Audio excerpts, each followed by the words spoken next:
But what is the word in Hebrew for a settler? It's a mitnachel, and the word mitnachel comes from the Hebrew word of nachala, which means a heritage. Now, how is a heritage different than an inheritance? An inheritance is something you could give away. You inherit money, you could give it away if you want.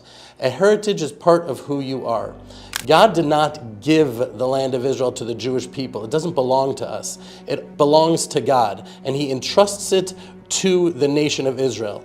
And by you standing with Israel to keep Judea and Samaria and Jerusalem as Israel, you are not only supporting Israel, but you're supporting God. So I urge you to please consider, keep God's land. On October 7th, the world was exposed to the most demonic, sick, twisted evil. Front and center, GoPro cameras, they experienced and they saw this evil. And you would think, you project your own values and you think, well, the whole world's going to turn against those people. But no, within the coming months, marches through London, through Paris, through Australia, in the streets, free Palestine, siding with Hamas and siding with that evil. What do I think is going to happen? How is this all going to play out? I think that right now Israel is fighting with Gaza. Soon something is going to happen in the north to inflame the northern border and Hezbollah.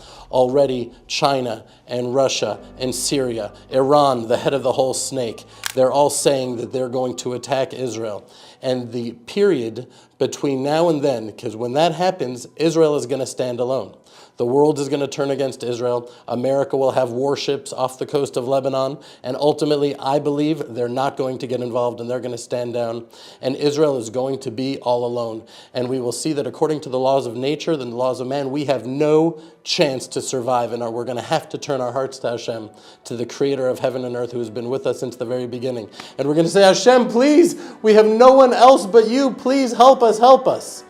And He will, in the most miraculous, magnificent way the human mind can even imagine. So the times between October 7th and that great day that's coming, these are times of refinement. These are times where the nations of the world and every individual in the world has the opportunity to say, where do I stand? Who am I with?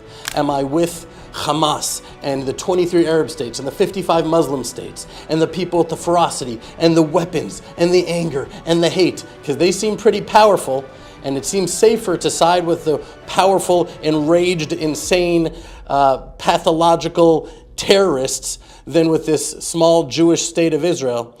But if you want to side with God and with truth and with goodness and with light in the world, you side with Israel. So these are days of refinement. And my urge to the world, my blessing to the nations of the world and to the people of the world, is that you stand with Israel, not for our sake, because God is with us and He will be with us no matter what, for your own sake. For your own sake, you should stand with Israel, because these times of refinement are what the gold is refined from the dross, and you get to decide who you stand with. Do you stand with the God of Israel, or do you stand against the God of Israel? And it's really that simple.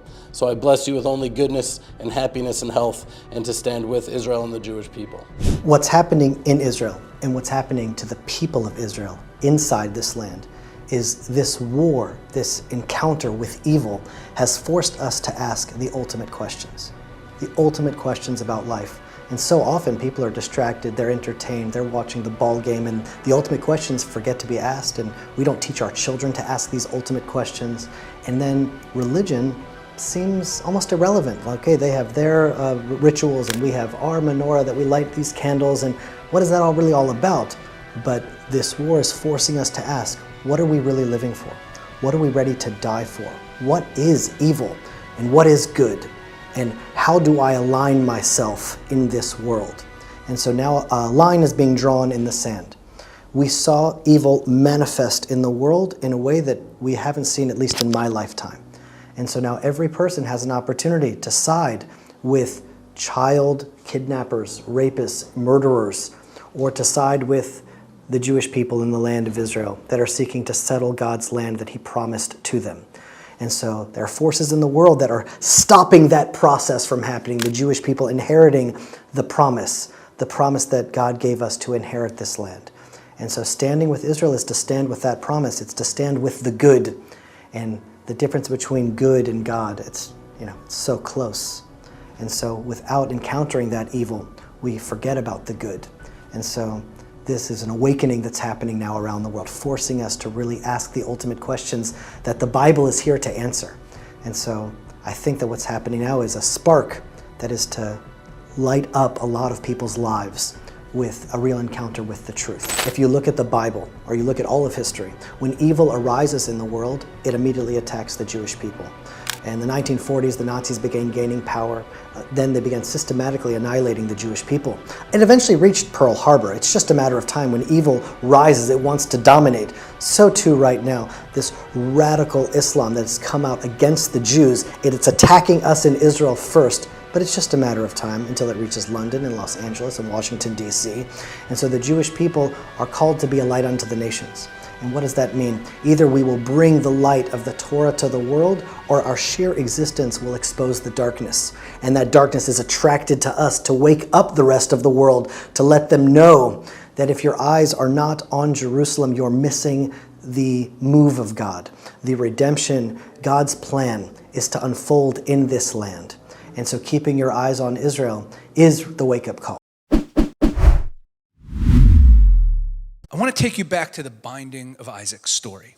The binding of Isaac, as we know, God tells Abraham, take your son, your only son, and bring him up on a mountain as an offering to me. Now it came to pass after these things that God tested Abraham and said to him, Abraham, and he said, here I am. Now here's an interesting rule. Anytime it says at the beginning of a story in the Bible, after these things, in Hebrew, achar hadvarim ha'ele, after these things, the next thing happened, it means that there must be a relationship between this story and the story before it. Most stories in the Bible don't have an introductory line that says, after that happened, this happened. You just get the next story. This story ended and the next story begins. But every now and then in the Bible, there's a story that begins by saying, after that happened, this happened. The importance of that is that means that the story you're about to read is related directly to the story that came before it.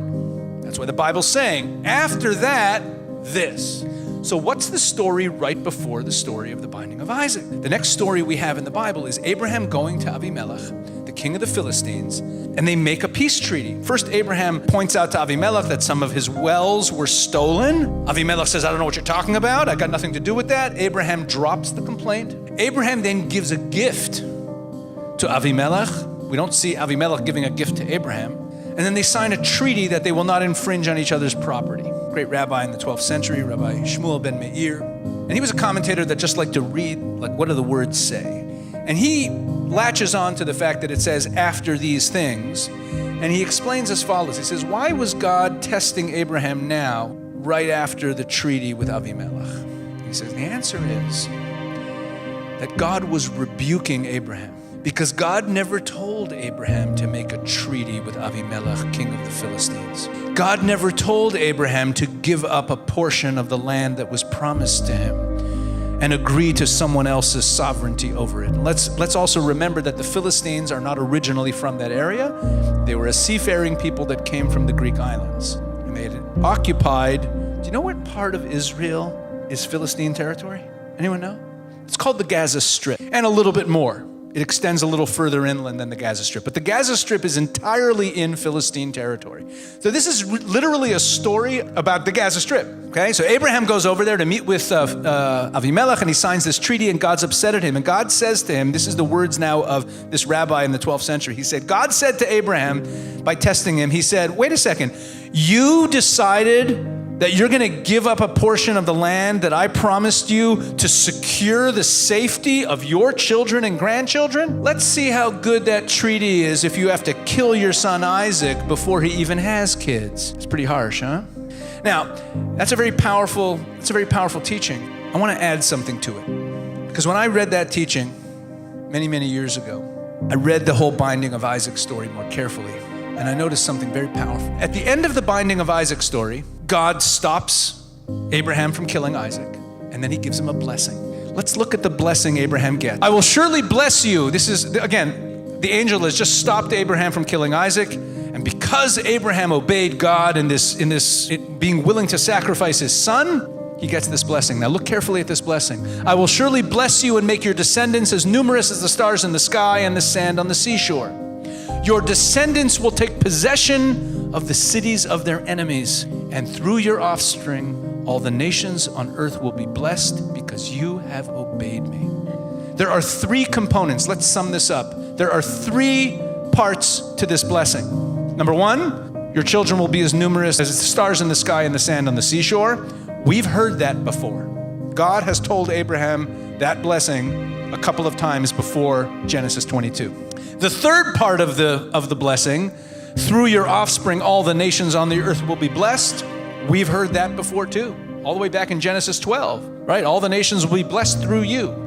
The only new blessing from God, as a result of Abraham being willing to sacrifice his only son Isaac, the only brand new blessing is that middle component. Your descendants will take possession of the cities of their enemies. In other words, you will be victorious in warfare over your enemies. And folks, I say this now as someone, as I said before, who has 3 children and a son-in-law in combat units right now.